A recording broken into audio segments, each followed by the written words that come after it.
2019 के बाद यहाँ एक बहुत वरिंग पैटर्न इमर्ज हो रहा है। जब भी पीडीपी यहाँ पीडीपी प्रोटेस्ट करना चाहती है, पीसफुल प्रोटेस्ट कैरी आउट करना चाहती है, वो अगस्त 2019 के डिसीजन, यूनिलैटरल डिसीजन, जब आर्टिकल 370 एब्रोगेट हुआ, या आज जो फलस्तीन में चल रहा है, जो वहां के इतने सारे लोगों को कलेक्टिवली पनिश किया जा रहा है at the hands of Israel, जब भी पीडीपी ने पीसफुली प्रोटेस्ट तक करना चाहा तो उनको ये करने नहीं दिया जाता है। कल शाम से हमारे जनरल सेक्रेटरीज जो हैं, गुलाम नबी लोन हांजूरा साहब हो या महबूब बेग साहब हो, हमारे जोनल प्रेसिडेंट्स, डिस्ट्रिक्ट प्रेसिडेंट्स, यहां तक कि पीडीपी के जो डीडीसी मेंबर्स भी हैं, उन सबको हाउस अरेस्ट में रख दिया है। किन्हीं को हाउस अरेस्ट में रखा है, बहुत सारे लोगों को पुलिस स्टेशन में इलीगली डिटेन कर दिया गया है। तो 2019 से एक बहुत वरिंग पैटर्न इमर्ज हो रहा है, जहां हम देखते हैं पहले तो पीडीपी को तोड़ा गया। महबूबा जी ने जो इतने खून पसीने से एक जमात बनाई, उसमें एक स्प्लिट ऑर्केस्ट्रेट किया गया at the behest of Delhi. और उसके बाद अब जो लोग यहाँ बचे भी हैं, जो हमारी अभी भी जमात इतनी एक्टिव है, जब भी हम कोई पॉलिटिकल एक्टिविटी करने की कोशिश करते हैं इन अ पीसफुल मैनर, हम पीसफुली प्रोटेस्ट करना चाहते थे। आप लोग 3 दिन पहले यहाँ खुद आए और आपने खुद देखा कि महबूबा जी जब पैलेस्टाइन के लिए प्रोटेस्ट करना चाहती थी, उनको ऑलमोस्ट मैन हैंडल किया गया सिक्योरिटी ऑफिसर्स ने। They did not allow her to protest peacefully. So I want to ask that why is the local administration here consistently since 2019 cracking down on PDP?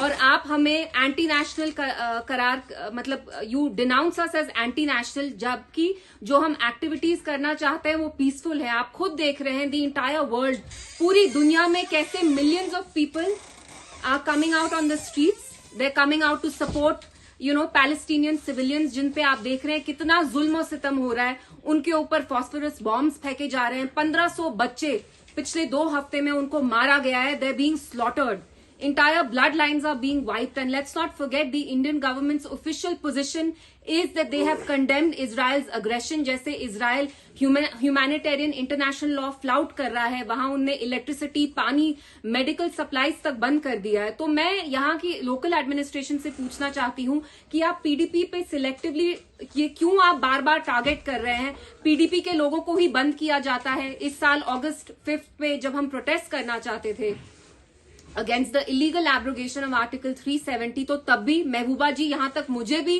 घर में house arrest में रखा गया। और कल शाम से हमारे जो भी लीडर्स हैं, वो महबूब बेग साहब हो, गुलाम नबी हांजूरा साहब हो, they've all been placed under house arrest. And जो डीडीसी मेंबर्स हैं, जो इलेक्टेड मेंबर्स भी हैं, उनको भी आपने थाने में इलीगली डिटेन किया है।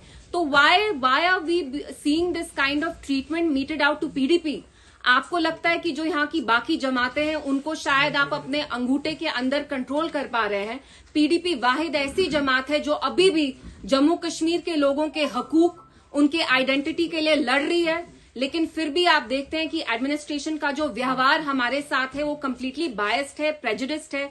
जो बाकी पार्टीज यहाँ मुख्तलिफ होती हैं, जब वो प्रोटेस्ट करना चाहती हैं, खैर प्रोटेस्ट तो कोई यहाँ करता नहीं है, लेकिन उनकी जो भी पॉलिटिकल एक्टिविटीज होती है उनको फुल फ्रीडम दिया जाता है, क्योंकि इन अ वे इनकी कोई अंडरस्टैंडिंग है शायद दिल्ली में। तो why is there such a brutal, a vicious crack down on Peoples Democratic Party? And this is happening after a time जब आपने पूरी पार्टी को तोड़ दिया, मतलब आपने कंप्लीटली स्प्लिंटर कर दिया, यहाँ पे डंडा यूज किया, जो ज्यादातर पीडीपी के लीडर्स थे जो अब बाकी प्रॉक्सी पार्टीज में चले गए हैं। तो आप ये ट्रीटमेंट पीडीपी के साथ क्यों कर रहे हैं? And it's a very worrying pattern, because किसी भी जमहूरियत में ऑपोजिशन, एक वायबल रोबस्ट ऑपोजिशन का होना बहुत जरूरी है। And another worrying pattern that is emerging is की जो इंडियन फॉरेन पॉलिसी का जो रुख था, we were always for the creation of an independent sovereign Palestinian state where the people of Palestine would live with dignity. We are seeing कि हमारी Indian foreign policy का shift कैसे हो रहा है towards Israel, which is the aggressor. And mind you, India was the last non-Muslim state to accept Israel, to recognize Israel as the state, and it was one of the first non-Muslim, non-Arab states to recognize PLO, which was the Palestinian Liberation Organization. So these are questions that I want to ask the administration कि आप बाकी जमातों को full activity करने देते हैं, वो drugs पे बात करते हैं, कॉन्फ्रेंस करने देते हैं, वो मतलब एम्प्लॉयमेंट, बाकी इश्यूज होते हैं उन पे आप बात करने देते हैं, तो आप बस पीडीपी पे ये क्रैकडाउन क्यों कर रहे हैं? हमारे लोगों को, हमारे लीडर्स को, हमारे वर्कर्स को एंटी नेशनल क्यों आप डेनिग्रेट करते हैं? Denounce, why are you denouncing us as anti nationals? Is it a crime? Is it a crime to, protest in a peaceful manner? It is my fundamental right.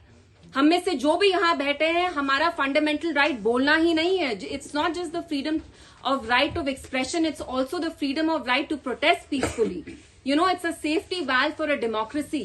और आपने खुद, आप जानते हैं, आप वाकिफ हैं कि जम्मू कश्मीर के लोग हमेशा पैलेस्टीनियंस के पीछे खड़े रहे हैं. They identify with the cause of Palestinians. So I just wanted to talk about this. And मेरी आपसे गुजारिश है कि आज भी जो हम प्रेस कॉन्फ्रेंस कर रहे हैं, let's just keep it to whatever happened पिछले 24 आवर्स में. जैसे हमने देखा है कि पीडीपी लीडर्स को कैसे हाउस अरेस्ट और थानों में रखा गया है.